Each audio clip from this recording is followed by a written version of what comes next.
Bonjour. Imaginez un instant que vous ayez une mémoire photographique incroyable et des capacités mathématiques hors du commun. Vous pensez sûrement que vous pourriez mener une brillante carrière et avoir du succès, n'est-ce pas? Malheureusement, ce n'est pas si simple. Ce gars, nommé Will Hunting par exemple, n'a pas encore réussi à trouver une utilité à son talent particulier. Mais cela est sur le point de changer. Will, 20 ans, travaille dans un endroit prestigieux, le Massachusetts Institute of Technology, mais son travail n'est pas aussi valorisé que son employeur. En effet, au lieu d'enseigner des cours de mathématiques avancées, il récure les couloirs de l'université, et le soir, il se détend dans les bars avec ses amis. Un jour, Will aperçoit dans un couloir un tableau mobile sur lequel figure un problème difficile. Il a été laissé là par le professeur de mathématiques de l'université, Gerald Lambeau. Ce dernier a promis à celui qui résoudrait le théorème avant la fin du semestre une publication dans le bulletin de l'université et son immense respect. Tout au long de la journée, Will n'arrive pas à se sortir le problème de la tête. Il laisse même tomber son meilleur ami Chuck avec qui il devait aller au bar et se dépêche de rentrer chez lui pour consacrer toute la soirée à la résolution du théorème. Et il réussit. Quelques jours plus tard, le professeur trouve la solution à son problème sur son tableau, résolu par un mystérieux anonyme. Il n'arrive pas à croire qu'un de ses étudiants ait pu résoudre ce théorème si difficile aussi rapidement, et il a hâte de découvrir qui est ce génie.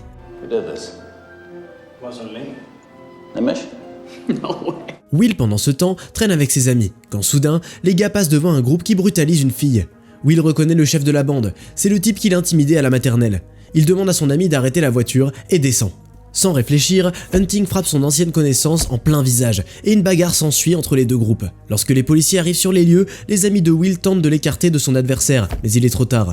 Non seulement il se retrouve entre les mains de la police, mais en plus, il tente de se débattre. Il se fait arrêter. Le professeur Lambeau donne un autre cours et tente de trouver qui a résolu son théorème.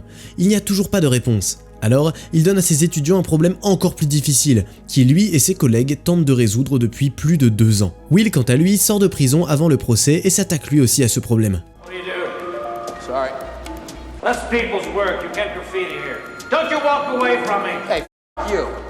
Lambeau tente de rattraper Will qu'il a pris pour un voyou, mais celui-ci s'enfuit rapidement.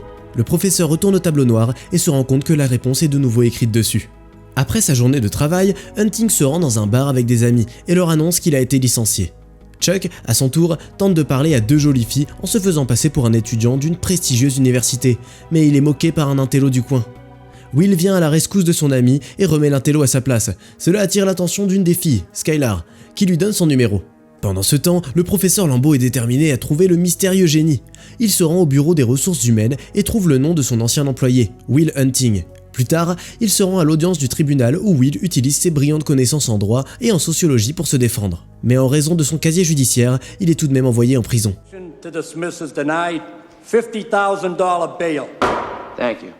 Après un certain temps, Will reçoit une visite. C'est le professeur Lambeau qui l'informe que le juge a accepté de libérer le garçon sous sa surveillance. Il n'y a que 2 conditions. Premièrement, le jeune homme doit retrouver le professeur chaque semaine pour étudier les mathématiques avancées. Deuxièmement, il doit également rencontrer un thérapeute une fois par semaine. Will est certain qu'il n'a pas besoin de thérapie, mais il accepte tout de même l'accord. Will apprécie ses rencontres avec le professeur. Il résout toutes les tâches sans effort, et Lambeau est très satisfait de lui. En revanche, les choses ne se passent pas aussi bien lors des séances de thérapie. Will énerve le premier psychologue par des remarques sur son livre, reproche au second sa méthode d'hypnose, les autres sont assaillis de sarcasme et de plaisanterie. Après avoir essayé 5 spécialistes de premier ordre, Lambeau est sur le point d'abandonner, mais décide d'envoyer son protégé chez son camarade, Sean McGuire. Ce dernier semble être l'homme de la situation.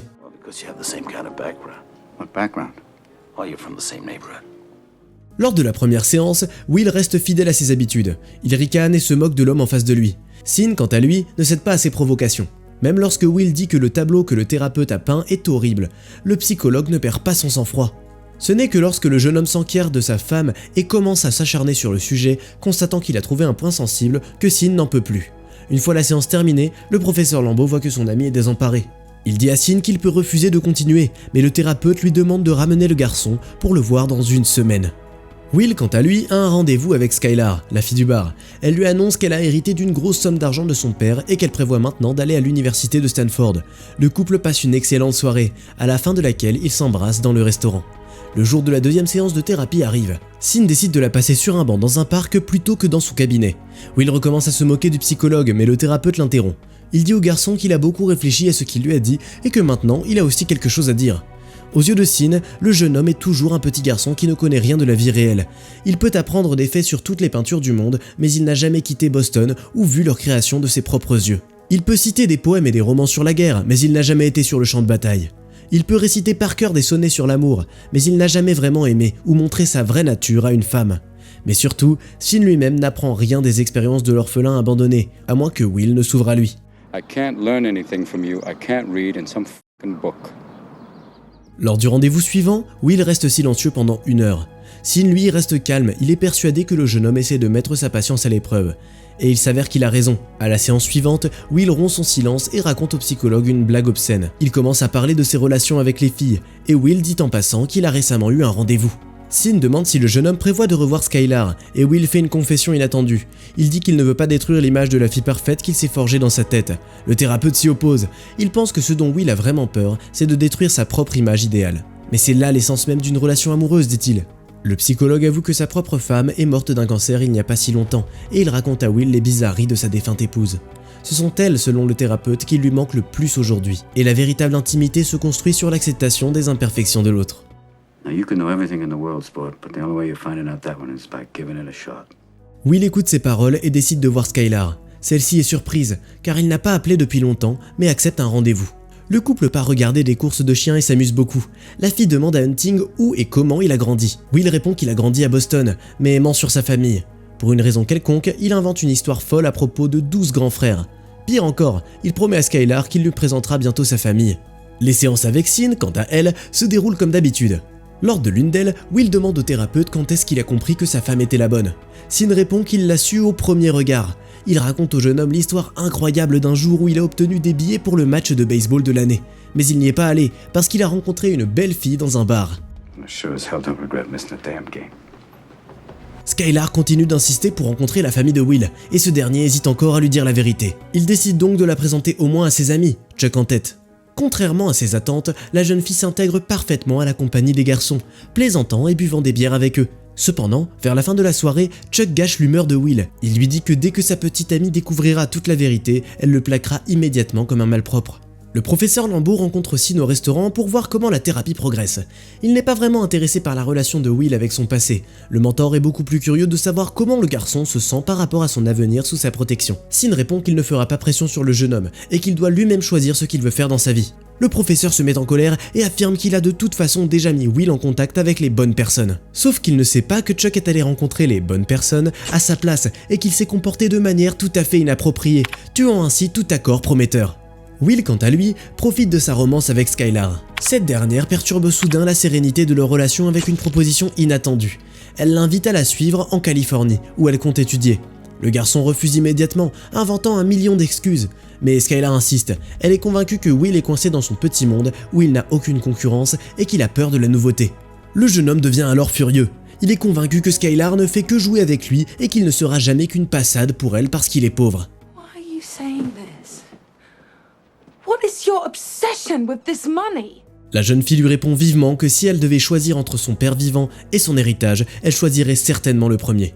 Elle a peur, elle aussi, mais elle choisit d'être honnête avec Will, qui, elle le sait, ne l'est pas. Le jeune homme s'indigne, puis Skylar évoque ses frères inexistants. En conséquence, Will perd complètement son sang-froid. Il se met à hurler que, dans tous les cas, elle ne veut pas vraiment savoir la vérité sur lui, un orphelin battu et torturé toute son enfance. Skylar lui assure en larmes qu'elle aimerait tout savoir de lui, y compris ses sentiments les plus intimes, puis lui avoue son amour, mais le cœur de Will s'est déjà refermé. Will rencontre le professeur Lambeau.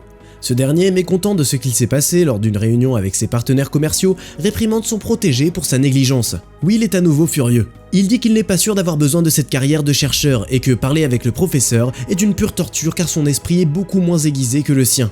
Lambeau dit qu'il s'attendait au moins à ce que Will soit reconnaissant. Ils se disputent et le jeune homme s'en va. Après un certain temps, il est invité à un entretien à la National Security Agency, où on lui promet une montagne d'or et un emploi formidable. Will refuse également cette opportunité, car il ne veut pas ruiner la vie des gens ordinaires pour les ambitions géopolitiques de quelqu'un d'autre. Il retrouve bientôt Sin. Le thérapeute demande si le garçon a un ami à qui parler et s'il se sent parfois seul. Will cite de grands penseurs comme Kant et Nietzsche, et le thérapeute lui rappelle à nouveau que les vraies relations ne peuvent se construire qu'avec des personnes vivantes. Lorsqu'il lui demande ce qu'il attend vraiment de la vie, Will commence à dire des bêtises et raconte qu'il ne serait pas contre poser des briques ou travailler comme berger pour le reste de sa vie. Sin se rend compte qu'il se moque à nouveau de lui et refuse d'être honnête avec lui-même. Alors il le met à la porte du cabinet sans discrétion. Very simple question, and you can't give me a straight answer. Le temps passe, Skylar s'envole pour la Californie et Will travaille sur un chantier avec Chuck. L'ami lui demande qu'est-ce qu'il va faire ensuite. Will répond qu'il ne va pas passer sa vie à résoudre des équations idiotes et être un rat de laboratoire. Il prévoit de rester à Boston et de traîner avec son meilleur ami pour le reste de sa vie. Étonnamment, Chuck n'aime pas du tout ce plan. Le gars dit honnêtement à Will qu'il est un abruti d'avoir choisi de gaspiller son talent. De plus, Chuck avoue que chaque jour, il rêve d'aller chez Will avant le travail et de voir son ami sortir enfin de ce taudis. Lambeau quant à lui apprend que Will a cessé de se rendre aux séances avec Sin. Le professeur menace de le dire au juge et accuse le thérapeute de pousser le garçon sur le chemin de la délinquance juvénile. Sin répond que le mentor se moque complètement des sentiments d'un garçon qui a été célibataire toute sa vie et qui n'a toujours pas appris à accepter l'amour. Mais Lambeau ne l'écoute pas, il devient paranoïaque et il est maintenant convaincu que Sin se venge de ses succès. Le thérapeute n'en croit pas ses oreilles, cet abruti suffisant pense vraiment que Sin est jaloux de lui. You think I'm a failure. I know who I am, and I'm proud of what I do. It was a conscious choice. Sin dit qu'il ne se soucie que du sort et des véritables souhaits de Will, que Lambeau pourrait un jour humilier exactement de la même manière et lui donner l'impression d'être un loser. C'est à ce moment-là que Will entre dans le bureau. Lambeau s'en va discrètement, laissant le garçon seul avec le psychologue. Sin explique à Hunting que sa querelle avec le professeur n'a rien à voir avec lui personnellement. Les deux ont une longue histoire ensemble. Changeant de sujet, le thérapeute lui annonce qu'il a préparé un rapport sur le jeune homme pour le juge. Will lui demande si Sin a eu beaucoup de personnes comme lui dans son cabinet. De façon inattendue, le jeune homme apprend que Sin a lui-même vécu des conditions similaires. Son père était un alcoolique qui le battait constamment. Le thérapeute répète plusieurs fois à Will que ce qui lui est arrivé n'est pas de sa faute. Will essaie d'abord de se retenir, puis il cède et laisse libre cours à ses émotions. Bientôt, Will rend à nouveau visite à Sin pour sa dernière séance. Il raconte au thérapeute qu'il travaille désormais pour l'une des entreprises qui lui avait été recommandée par son professeur et qu'il est satisfait de son choix. Sin lui répond qu'il a décidé de voyager un peu et il laisse son numéro à Will. Plus tard dans la soirée, Will sort pour fêter son anniversaire avec des amis et se voit offrir une voiture que Chuck et ses copains ont assemblée à partir de pièces usagées. Avant de partir, Sin reçoit la visite du professeur Lambeau. Ils s'excusent tous les deux et décident d'aller prendre un verre au bar. Au même moment, Chuck vient chercher Will chez lui comme à son habitude et constate pour la première fois que son ami est parti. Chuck se réjouit, lui qui rêvait de voir Will sortir de son taudis. Will laisse une lettre dans la boîte aux lettres de Sin. Le thérapeute l'ouvre et découvre que Will s'est fait muter en Californie pour rejoindre Skylar. Dans la lettre, il utilise la même phrase que Sin a dit à ses amis quand il leur a annoncé qu'il renonçait à un match de baseball pour voir sa future femme. Quel est votre film préféré avec le légendaire Robbie Williams? Partagez-le dans les commentaires. N'oubliez pas de liker cette vidéo et de vous abonner à la chaîne. De superbes vidéos sur les trésors du cinéma mondial sont régulièrement publiées.